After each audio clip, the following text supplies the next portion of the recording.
Baseball in America is known as our national pastime. Baseball has been around since the late 1800s, so there is certainly some nostalgia to it, as everyone has some familiarity with the sport. And it's a relatively simple game that most people of average skill can have some success playing. But for those who take the game seriously, the backyard rules don't apply, where some of the rules are ignored. When it's a real game, there has to be a fair arbitrator who can decide if a ball thrown is actually a strike, or if a runner made it to home plate in time to score a run. Thus, an umpire is a needed position in order to keep the opponents from arguing with each other. Unfortunately, drawing a parallel here, getting good insurance coverage is somewhat of a similar game of sorts. You have to study statistics, scout out the best providers, and try to recruit them at a good rate, while also making sure they can deliver on their expectations. But insurance companies don't always abide by what their contract requires them to do. I don't think I can really express what I want to say to them. I'm so angry. On today's show, we'll take a look at a roof who needed a good umpire to get repaired.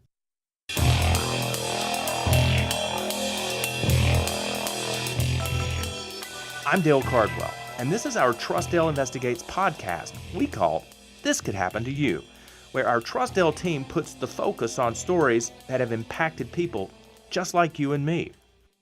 John and Patricia Daniel have lived in their ranch-style home for 6 years, and they've never filed an insurance claim while they lived there.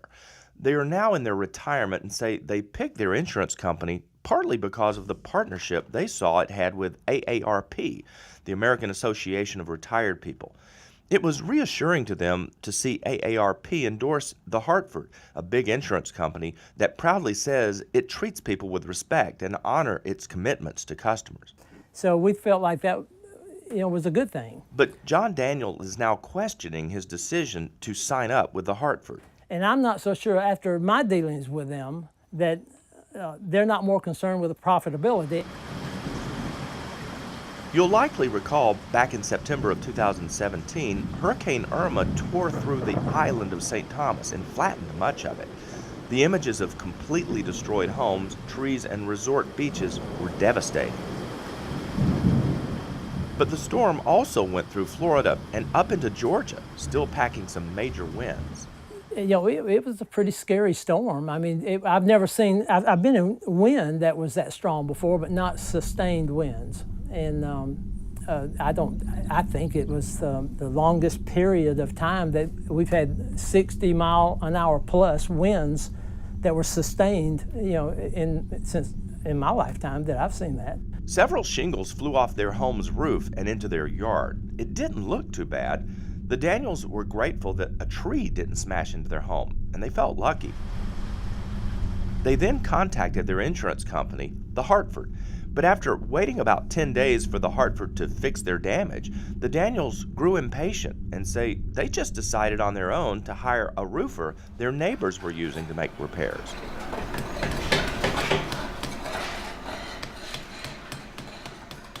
The roofer did what seemed like a decent job since no water was leaking into their home. But meanwhile, it's been a construction work zone on their street, as nearly 1/3 of the roofs in the Daniels neighborhood had to be entirely replaced. Because, you see, when powerful winds flip a shingle upward, old and brittle shingles become ruined. The Daniels roof is 13 years old, which is getting close to the life expectancy for many roofs. So after several months had passed since the storm, the Daniels had asked their insurance company to reopen their case to have a close look at their roof to see if they had the same problems as their neighbors. But the Hartford Insurance Company wasn't too eager. I can honestly say I have lost all sense of security with them, especially when you become a senior citizen. Your home is your largest asset, and the way they have treated us with this, they've taken away any sense of security that I have with them. So I have no faith in them. None. The Daniels say the Hartford doesn't have their own estimators in Georgia, so they have to rely on third-party people to do the work. And it was a hassle dealing with each company. But it was also difficult even getting their own insurer to assist them. They're slow, they're just unresponsive. They're slow time to respond, and their nonchalant attitude about it. I mean, the first adjuster that we spoke with was just arrogant. He pretty much came across that he didn't really want to be bothered. It's the way I felt. Each step in the process took a long time, and they all couldn't agree on how bad things really were. So after sending several estimators and dragging their feet, the insurance company had a proposal. Rather than replacing the roof, they wanted to, get this, harvest good-looking shingles from the back of the house and move them to the more visible, needed areas. That sounds a lot like those hair transplant options.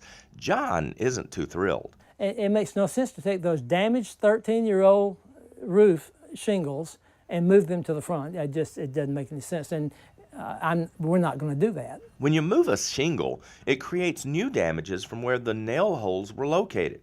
Also, a manufacturer will no longer offer a warranty on it, and it's also against industry standards. Here's Patricia with her ranking of the Hartford's plan. On a scale of what? 1 to 10, 0. Cars are so important to our lives. Don't take the chance of your vehicle breaking down. When it comes to oil changes and preventive maintenance, you can trust Haviland Express Lube. Haviland Express Lube achieves that goal by getting you in and out quicker than the competition and delivering the best value every time. Plus, you're double protected by the TrustDALE Make It Right guarantee. Service you need from the people you trust at Haviland Express Lube. Welcome back to TrustDALE Investigates podcast we call This Could Happen to You. Here's more of our story. In a stalemate with their insurance company, John and Patricia contacted us at TrustDALE, and we began speaking with the Hartford as well.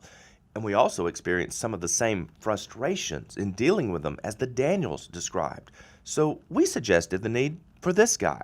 It was rather difficult when I got involved. Tim Varga is a public adjuster who works for Catastrophic Consulting, and he's the type of guy the Daniels need in their corner. He gets hired to go to bat for someone who isn't getting what they deserve from an insurer. And a public adjuster's job is to represent the insured in negotiating with the insurance company, both on the policy's coverage language and then fair and equitable values in order to fix the damage according to the policy. In other words, Tim reads the fine print in a person's policy, and he also takes a good look at the damages in order to be an umpire on a situation. He gets a reputation as being a fair judge, so hopefully everyone can agree that he makes a good call. We reached out to the Hartford for their explanation on why they wanted to harvest shingles and move them around the roof. We'll read to you what their spokesman, Matthew Sturdivant, emailed us. Generally speaking, when wind damage requires a roof to be replaced, we estimate the cost based on providing new roofing material of the same type and quality to those that were damaged. We're working closely with our customer and his public adjuster to resolve this claim. However, we take the privacy of our customers' information seriously and, as a practice, do not discuss specifics of individual claims. The Daniels have a stack of papers logging all their statistics, or rather details, with their insurance claim. They've been documenting everything. They have reports showing they should get a new roof. They have specific legal codes to support their case and even have correspondence with the state of Georgia's insurance commissioner. So John truly felt if he could just get a hold of a good person at the Hartford to take a look at his case, he would get the reply he wanted. That didn't get anywhere, so I started trying to send emails to all the top people in their management. And I sent several to Christopher Swift, and every one of them was denied or wouldn't go through. One of John Daniels' goals was to get in touch with Christopher Swift. He's the chairman and CEO of the Hartford, since he truly looks sincere on the company's webpage. But no one at the Hartford would reveal how to reach him. That play is kept a secret. After many long email chains, inspections, and investigations, countless phone calls, and infuriating denials, the Daniels felt somewhat confident they were making progress. John and his wife went ahead and paid on their own for a new roof, so there wouldn't be any damage to their home while waiting for insurance money to come in. And that was a good play. Eventually, it looks like the hard work paid off. We legally aren't allowed to know the details of the settlement, but it appears to be good news. If it wasn't for TrustDALE being involved with it and everybody supporting the insured, it probably would not have settled the way it did. But that's what we do at TrustDALE. To the Daniels, it seemed like their insurance company was hoping they would just give up and accept an inappropriate fix. They also expressed their concerns that many older policyholders might even be too worn out to put up a fight. So kudos to John and Patricia for sticking it out and bringing in a public adjuster. It's a good idea to get one as soon as you need to make an insurance claim to avoid all that aggravation. Or this could happen to you.